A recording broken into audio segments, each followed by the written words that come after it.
Suppose ಮಕ್ಳು ಅಲ್ಲಿ ಹೋಗ್ಬಿಟ್ಟಿದ್ದಾರೆ ಈಗ ಮೊಬೈಲ್ ಅಡಿಕ್ಷನ್ ಸ್ಟೇಜ್ ಅಲ್ಲಿ ಇದ್ದಾರೆ ಅಂತ ತಿಳ್ಕೊಳ್ಳಿ, ಅವ್ರನ್ನ ಬುಕ್ಸ್ ಕಡೆಗೆ ಹೇಗೆ First ನೀವು ನಿಮ್ ಫೋನ್ ಎತ್ತಿಡಿ, ಮಗು ಫೋನು ಎತ್ತಿಡಿ, ಕೂತ್ಕೊಂಡು ಮಾತಾಡಿ, ಕೂತ್ಕೊಂಡು ಕತೆ ಹೇಳಿ, ಕತೆ ಓದಿ, ಆಗ ಸ್ವಿಚ್ ಓವರ್ ಆಗ್ತಾರೆ ಮಕ್ಕಳು.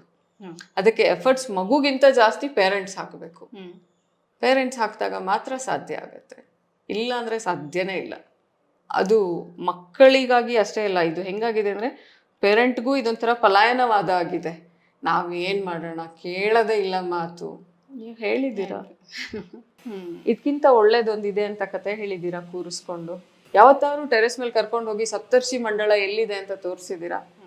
ಧ್ರುವ ನಕ್ಷತ್ರ ಯಾವುದು, ಧ್ರುವನ ಕತೆ ಏನು ಅಂತ ಹೇಳಿದ್ದೀರಾ? ಟ್ರೈ ಮಾಡಿ. ಎಷ್ಟೊಂದು ಕತೆಗಳಿವೆ ಹೇಳಕ್ಕೆ. ನೀವು ಟೈಮ್ ಕೊಡ್ತಿದ್ದೀರಾ? ಟೈಮೇ ಕೊಡದೆ ಇದ್ಮೇಲೆ ಕ್ವಾಲಿಟಿ ಟೈಮ್ನ ಪ್ರಶ್ನೆನೇ ಬರಲ್ಲ. They should feel how lucky they are ಅಂತ. ನಾವು ಅದು ಮಾಡಕ್ ಬಿಡ್ತಿಲ್ಲ ಅಲ್ವಾ? ಎಫರ್ಟ್ಸ್ ನಮ್ಮಿಂದ ಹಾಕ್ಬೇಕು, ನಮ್ ಕಡೆಯಿಂದ ಶುರು ಆಗ್ಬೇಕು.